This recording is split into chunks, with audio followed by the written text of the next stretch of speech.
የተወደዳችሁ የእግዚአብሔር ቤተሰቦችና በጎ ፈቃድ ያላችሁ ሁሉ እንኳን ለብርሃነ ትንሣኤው አደረሳችሁ እያልኩኝ የጌታችን ኢየሱስ ክርስቶስን ትንሣኤ በዓል እንድናከብር ጸጋና በረከትን የሰጠን በጤናና በሰላም የጠበቀን ብሎም የበዓሉ ተካፋዮች ያደረገን እግዚአብሔር አምላካችን ስሙ ከዘላለም እስከ ዘላለም የተመሰገነ ይሁን።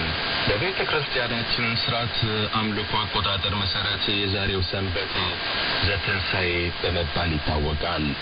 በዚህ ጊዜ ልዑል እግዚአብሔር አምላካችን በቃሉ አማካኝነት የተለያዩ ትምህርቶችንና መልእክቶችን ያስተላልፍልናል።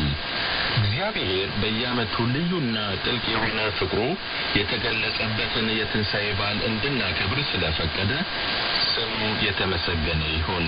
የትንሣኤን ወቅት ወይም በዓል ማክበር በክርስቲያኖች ዘንድ በዓል የማክበር ልምድ ወይም ደግሞ ዝም ብሎ ደስታ ብቻ አይደለም። ይልቁኑ የክርስቶስ መሆናችንን በይበልጥ የምናድስበት የኃላፊነት ወቅት ነው። ሕይወትና የሕይወት ባለቤት ጌታችን ኢየሱስ ክርስቶስ ራሱ እኔ ትንሣኤና ሕይወትም ነኝ ብሏል። የዮሐንስ ወንጌል ምዕራፍ 11 ቁጥር 25 ላይ እንደተገለጸው ትንሣኤ ማለት መነሳት ማለት ነው።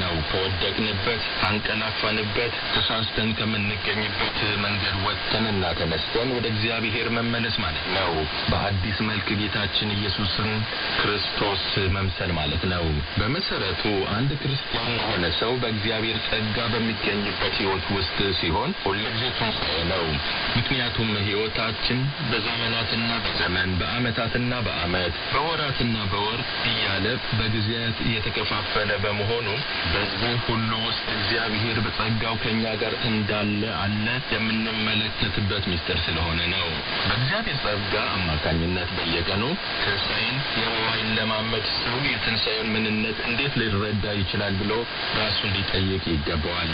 በክርስትና ሕይወት መኖር ማለት ትክክለኛ ትርጉሙ እሱ ብቻ ነውና ቅዱስ ዳዊት ራሱ እንዲህ ይላል፣ ያው ሰው የእግዚአብሔር ክብር ነው፣ ሕይወት በባህሪዋ ተንቀሳቃሽ ናትና መኖርን ለማየት ለማወቅ ሕሊናችንን ዓይናችንን መክፈትና የእምነት ዓይናችንን በተለየ መክፈት ይኖርብናል ማለት ነው። ልባችን በዓለም ላይ ብቻ አትኩሮ እንዳይቀር መንቃት ማለት ነው። ለዚህም ነው ትንሣኤህን ላመነው ብርሃንን በእኛ ላይ ላክ በማለት የምንዘምረው። ሕይወት ዘላለማዊ ስለሆነች አትሞትም። እግዚአብሔር ሕይወት ነው። የሰው ልጅም ሕይወት ምንጯ እና መሠረቷ ከዘላለማዊ ሕይወት ነው።